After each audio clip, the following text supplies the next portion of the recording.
کرده انتخاب کرده تا موزنی گردوندن و تا انتخاباتی نو همه ما شیشتگی در این انتخابات باید یار برادر باشیم، همفکر باشیم و تمام این چهارها را ببینیم که در جمهوری پیشروی خود زندگی میشه. باور کنید ما حاضر بعضا آدما میگه از ما وابستگی ندارد، نه، از هر یک شخصی ما ذره هم باشد وابستگی توان دارد.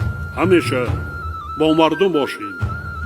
تمام ساختار و مقامات نیازهای جامعه شهروندی و اهل جامعه را به این سمت سفر برسانیم.